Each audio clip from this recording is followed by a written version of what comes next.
Hello friends, welcome to Savage Point. நான் உங்கள் ஏஸ்கார். So finally Jujutsu Kaisen chapter 261 வந்துருச்சு. நம்ம எல்லாரும் எதிர்பார்த்த மாதிரி கெகே அதே தான் பண்ணியிருக்காரு. இது ஒரு பேட்டிலுக்கு வந்திருக்கிறது கோஜோ இல்லை, ஆனால் அது கோஜோ தான். புரியல. ஃபியூ வீக்ஸ் முன்னாடியே நம்ம இந்த மாதிரி ஒரு சில விஷயங்கள்லாம் ப்ரிடிக்ட் பண்ணி பேசியிருந்தோம். கம்மிங் சாப்டரில் மேபி யூட்டா கோஜோட 6 ஐஸை யூஸ் பண்ணலாம் அப்படின்னு சொல்லக்கூடிய ஒரு சில தியரிஸ்லாம் பேசணும். ஏன் நேற்று ஒரு வீடியோ போட்டிருந்தோம். ஸோ அதில் கூட இதை லைட்டாக மென்ஷன் பண்ணியிருந்தோம். நம்ம எல்லாரும் எதிர்பார்த்த மாதிரி அதுதான் நடந்திருக்கு. ஃபியூ வீக்ஸ் முன்னாடி அந்த வீடியோலாம் போட்டு இந்த மாதிரி யூட்டா 6 ஐஸ்லாம் யூஸ் பண்ணுவார் அப்படின்னு சொல்லும் போது நிறைய பேர் கமெண்ட் செக்ஷன்ல உனக்கு என்ன அறிவு இல்லையா, அதெல்லாம் எப்படி பண்ண முடியும், அதெல்லாம் நடக்க வாய்ப்பே இல்லை, கெகே என்ன லூஸ் அதெல்லாம் பண்றதுக்கு அப்படின்ற மாதிரி கேட்டாங்க. ஸோ ஓவராலாக இந்த சாப்டர் பயங்கர பங்கமா இருக்கு. இந்த சாப்டர்ல என்னெல்லாம் நடந்திருக்கு அப்படின்றத இன்னைக்கு இந்த வீடியோவில் ஃபுல்லாக பார்த்துலாம். ஸோ அதனால இந்த வீடியோவை ஸ்கிப் பண்ணாமல் ஃபுல்லாக பாருங்க. சரி, வாங்க நம்ம வீடியோக்குள்ள போகலாம்.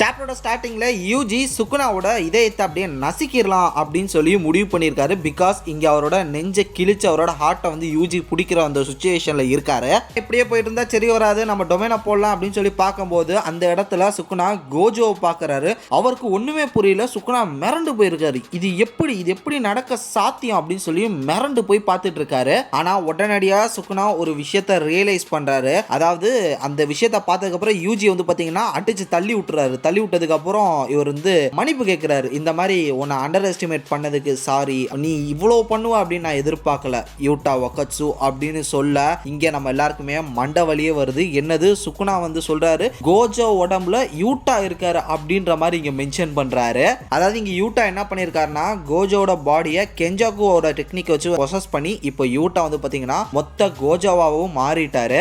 அங்க கட் பண்ணா ஒரு சின்ன பிளாஷ்பேக் அங்க போறாங்க. ஸோ அந்த இடத்துல வந்து பாத்தீங்கன்னா யூட்டா வந்து டிசைட் பண்ணிட்டாரு, இந்த மாதிரி கெஞ்சாக்கோட கர்ஸ் டெக்னிக்கை காப்பி பண்ணி அதன் மூலமா நான் வந்து பாடியை சேஞ்ச் பண்ண போறேன் அப்படின்ற மாதிரி பேசியிருக்கீங்க. மாக்கி வந்து பாத்தீங்கன்னா இந்த ஒரு பிளானை வந்து அவசியமா அப்படின்ற மாதிரி லைட்டா அப்ஜெக்ஷன் கொடுக்குறாங்க. இருந்தாலுமே அங்க இருக்கக்கூடியவங்களுக்கு வேற வழி இல்லை அப்படின்னு சொல்லிட்டு இதை பத்தி தான் பேசிட்டு இருக்காங்க. அப்ப குசகாபே என்ன கேட்கிறாருன்னா, நம்ம கோஜோட இருக்கக்கூடிய லிமிட்லெஸ் மட்டும் காப்பி பண்ண முடியாதா கோஜோட பாடியில இருந்து அப்படின்ற மாதிரி சொல்லும்போது ஷோகா என்ன சொல்றாருன்னா, அதெல்லாம் முடியாது, லிமிட்லெஸ் வேணும்னா அதுக்கு 6 ஐ வேணும் அப்படின்னு சொல்லும்போது அப்ப 6 ஐயோட விஷயத்தை வந்து காப்பி பண்ணிக்கலாம்ல அப்படின்னு சொல்லிட்டு குசகாபே கேட்கும்போது ஷோகா என்ன சொல்றாங்கன்னா, 6 ஐ அப்படின்றது கோஜோட பிசிக்கல் பாடியில் இருக்கக்கூடிய ஒரு விஷயம், அது வந்து கர்ஸ் டெக்னிக் கிடையாது, அதனால இதை காப்பி பண்ண முடியாது அப்படின்னு மென்ஷன் பண்றாங்க.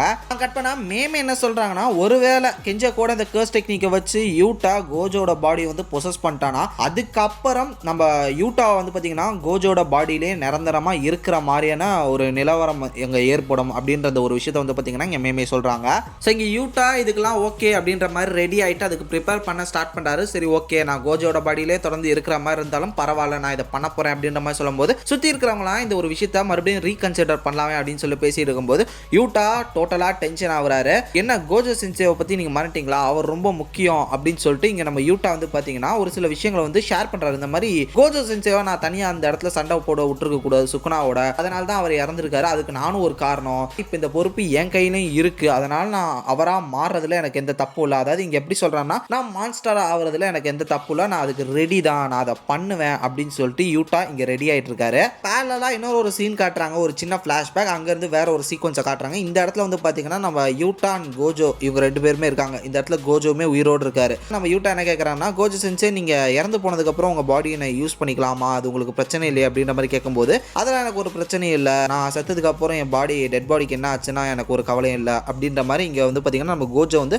ஓகே அப்படின்னு சொன்ன மாதிரி சொல்லியிருக்காங்க. ஸோ இப்படி பார்க்கும்போது இப்போ யூட்டா வந்து டெட் பாடியை யூஸ் பண்ணிக்கலாம் அப்படின்ற மாதிரி இங்க அவருக்கு ஒரு கிரீன் சிக்னல் கிடைச்சிருக்கு. அது கோஜோட வாய் மூலமாவே. கோஜோ இந்த இடத்துல இன்னொரு விஷயத்தையும் சொல்றாரு, ஒருவேளை நான் சுகுனா கிட்ட தோத்துட்டேன்னா இங்க இருக்கக்கூடிய இந்த ஓல்ட் கீசஸ், அதாவது ஜுஜுட்சு ஹைல இருக்கக்கூடிய ஹெச்சை தான் சொல்றாருன்னு நினைக்கிறேன். ஸோ இவங்க எல்லாரும் ஒருவேளை போனதுக்கு அப்புறம் ஜுஜுட்சு ஹை ஹெட் குவார்டர்ஸ்ல வந்து காக்குகாஞ்சி கிராம்ஸ் இருப்பாரு, அவர்கிட்ட போய் இதை வந்து சொல்லுங்க, ஷிபியாக்ல பண்ண மாதிரி இந்த தடவை பண்ணிடாதீங்க அப்படின்ற மாதிரி சொல்றாரு. இப்போ வந்து பாத்தீங்கன்னா ப்ராப்பரான டிரான்ஸ்லேஷன் வரல, ஒரு சில விஷயங்களை வந்து ப்ராப்பரா இன்னும் சொல்லல. கண்டிப்பா கிளியர் அண்ட் கட்டான டிரான்ஸ்லேஷன் வந்ததுக்கப்புறம் நம்ம எல்லாத்தையுமே கிளியரா பார்ப்போம். ஸோ இப்படி சொல்லி முடிச்சுட்டு கட் பண்ணா மறுபக்கம் யூட்டா வந்து சுகுனா கிட்ட ஸ்லாஷ் வாங்கிட்டு வந்ததுக்கு அப்புறம் அவருக்கு என்ன ஆச்சு அப்படின்னு நம்ம கேட்டுட்டு இருக்கோம்ல. இங்க அவர் ஒரு பெட்ல படுக்க வச்சு அவர் வந்து ட்ரீட்மெண்ட் பண்ணிருக்காங்க நம்ம ஷோகோ அண்ட் ஆமே.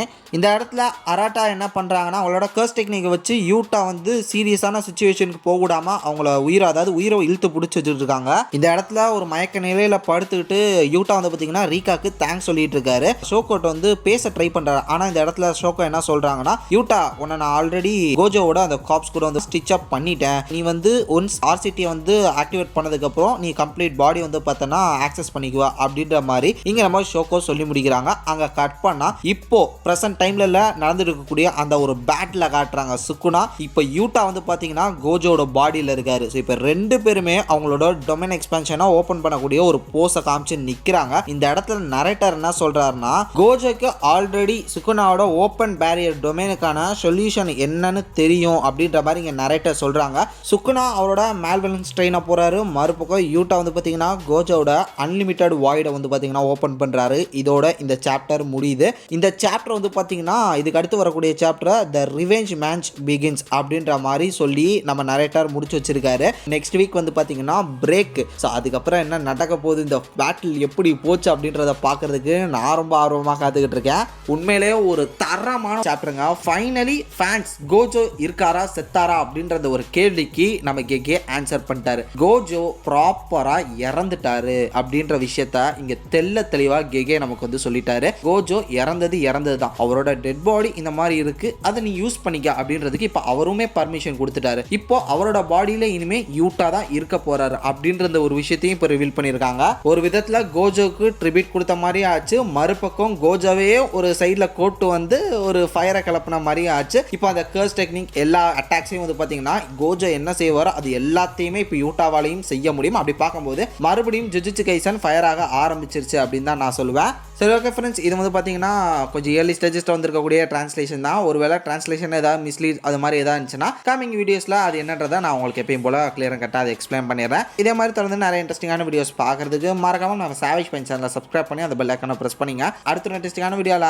நாளைக்கு வந்து மீட் பண்ணுறது வரைக்கும் tata bye bye, take care from A Square.